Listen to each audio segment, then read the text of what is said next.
clay tablet from around 3000 BC at Uruk records 40 jars of barley owed to a worker. The first money most people used was not a coin in a hand, but a balance in a ledger of grain and silver kept by a temple. 5,000 years later, money is mostly an entry in databases and a short radio burst from a phone.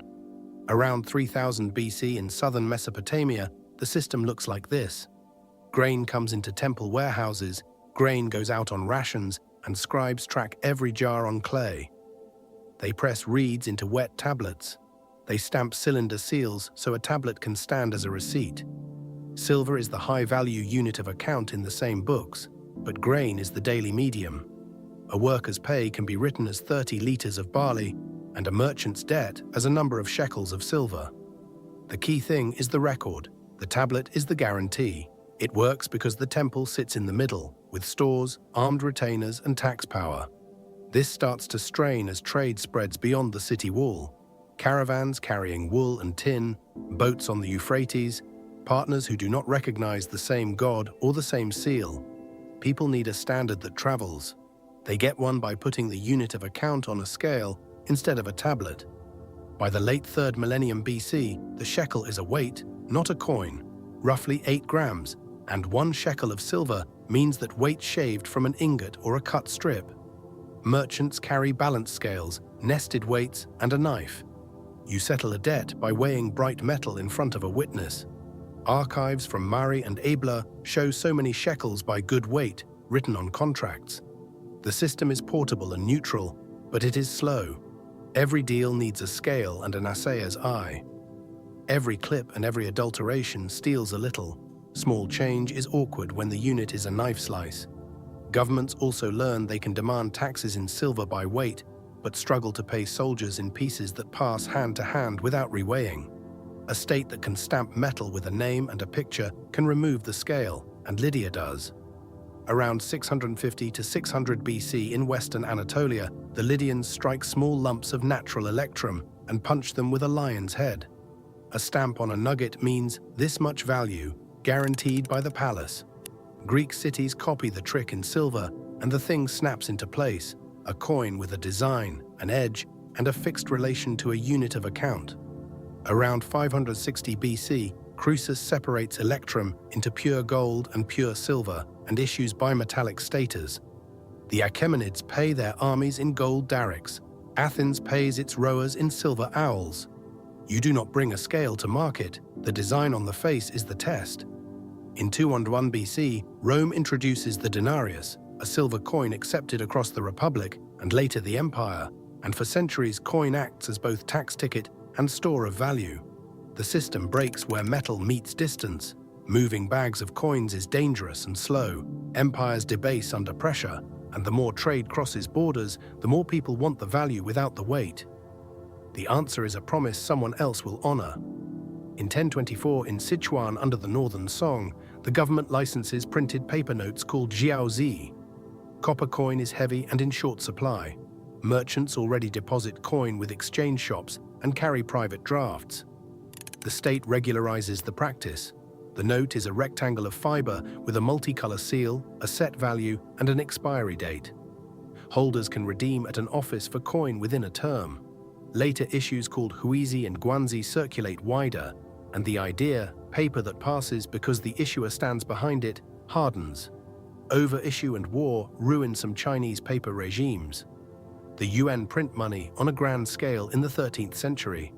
While that rises and falls in the East, Europe in the 1100s and 1200s solves the distance problem in its own way. English exchequers cut hazelwood tally sticks with notches to record taxes due. The split halves match only when the obligation is paid, and a tally can pass from hand to hand as settlement. Italian merchants in Genoa and Florence write bills of exchange. Pay my partner in Bruges in 60 days. He will accept this letter. No metal crosses the Alps, only books move. Goldsmiths in London and Amsterdam hold coin in vaults and issue paper receipts to depositors. In 1661 in Stockholm, Johan Palmstruck's Stockholm Banco prints notes redeemable for metal. And when that bank fails in 1668, the idea survives. In 1694, the new Bank of England lends money to the state in exchange for a monopoly on joint stock banking in England and the right to issue notes. A BOE note is not gold. It is a promise to give gold on demand, backed by the bank's assets and the Crown's taxes. Notes concentrate where the state can enforce redemption and borrow against tomorrow. That dynamic, a central borrower with a printing press, moves Europe toward a formal link between paper and a single metal. By 1821, Britain resumes gold convertibility after the Napoleonic Wars, and the pound sterling becomes a defined weight of gold. Telegraph wires cross the Channel in the 1850s, and gold points, the cost to ship bullion, set tight bands around exchange rates. In the 1870s, after German unification and the Franco-Prussian indemnity, much of Europe adopts gold. The classical gold standard of 1870 to 1914 ties pounds, francs, marks, and dollars to specific gold weights.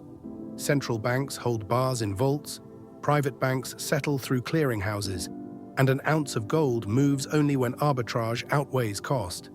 It works because governments are willing to raise interest rates, cut credit, and cause recessions to defend the peg. It breaks on war. In August 1914, belligerents suspend gold to finance mobilization. After the armistice, countries try to go back. Britain returns to gold at the old parity in 1925 and strangles its coal regions. France undervalues and hoovers gold. The United States tightens in 1928. The Great Depression turns a bullion rule into a deflation trap. By 1933, the United States leaves gold domestically. By 1936, the gold standard in its old form is dead. The answer in the middle of the next war is to rebuild a peg with one currency at the center. In July 1944 at Bretton Woods, 44 nations agree on a new order. The dollar is fixed at $35 per troy ounce of gold. Other currencies fixed to the dollar within narrow bands. The International Monetary Fund stands ready to lend to countries in balance of payments trouble. Capital controls limit hot money.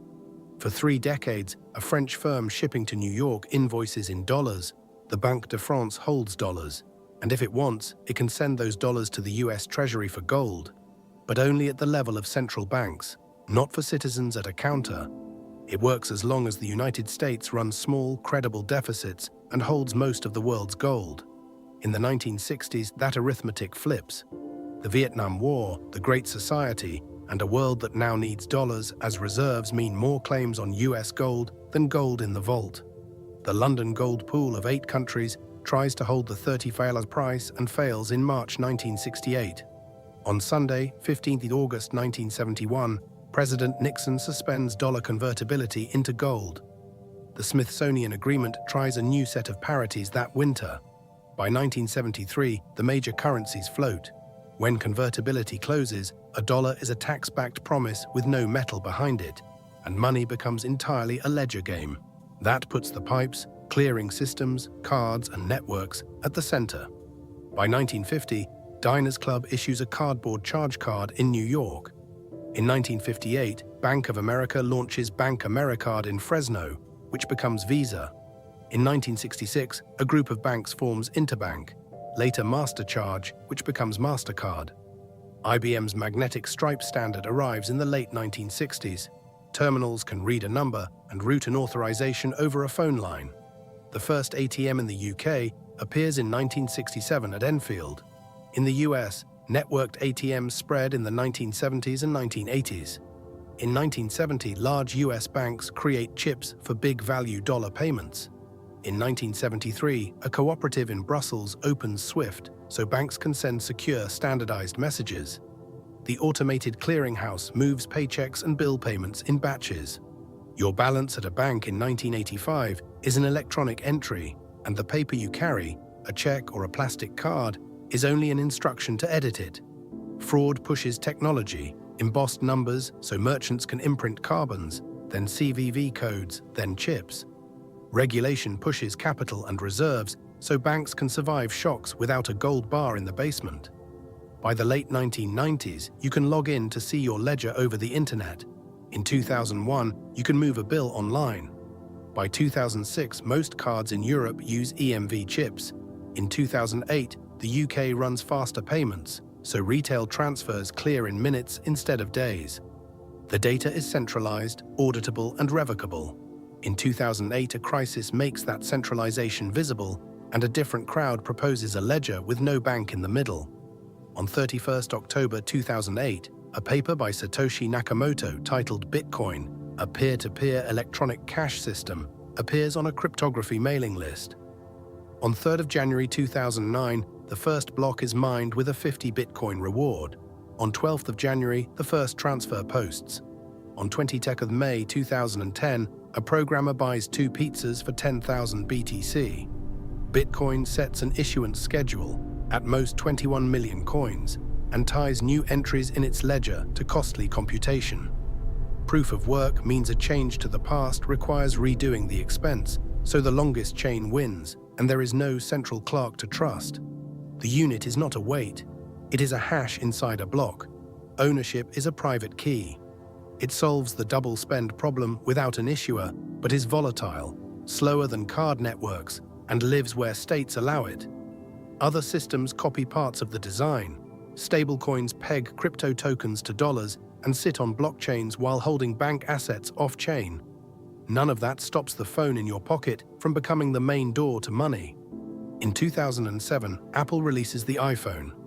In 2011, Google Wallet tries Tap to Pay. In 2014, Apple Pay launches. In the 2010s, Visa and MasterCard push contactless EMV. By the 2020s, a transit rider in New York can enter a subway by tapping a card or a phone. In Kenya in 2007, Safaricom launches M-Pesa, so value can move by SMS without a bank account. By the mid-2010s, Chinese platforms Alipay and WeChat Pay normalize QR codes at every street stall. The phone holds multiple credentials: a bank card token, a transit pass, perhaps a Bitcoin private key, perhaps a QR code linked to a wallet at a tech firm that is not legally a bank. Behind the tap, the same old pieces are working. A contactless payment fires a near-field radio handshake. A token stands in for your card number. An issuer checks your balance and risk in a data center. A network sorts fees down to a basis point. A settlement moves across a real-time gross system tomorrow morning. The thing that makes it money is the same thing that made a tablet money. Someone trusted will honor the mark on it. The thread is mechanical. The Mesopotamian tablet solved the problem of memory and trust by writing a claim in clay backed by a warehouse. The shekel on a scale solved distance inside markets but cost time at every trade. The Lydian coin solved the assay by stamping a guarantee on metal and letting the face carry the weight. The Roman denarius solved mass pay and tax at imperial scale until debasement and distance made promises more useful than metal. The Song Jiaozi solved weight with paper until war and overissue broke convertibility. European tallies and bills solved movement across regions without moving metal and grew into banknotes from institutions the state could tax and borrow from. The gold standard solved exchange rate risk at the cost of domestic flexibility and cracked in war. Bretton Woods solved chaos by putting a single currency on gold and the rest on the dollar until the math of reserves failed. Fiat banking solved scarcity by moving money to a database and made networks the thing that had to be engineered and policed. Bitcoin solved the central clerk, but not price stability. Your phone solved nothing new and all the boring parts at once: identity, messaging, user interface. If you want the functions spelled out, they never changed.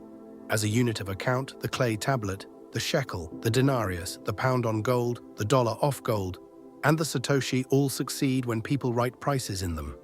As a medium of exchange, temple receipts, stamped coins, Bank of England notes, Visa tokens, and a QR code succeed when the next person accepts them at a low cost.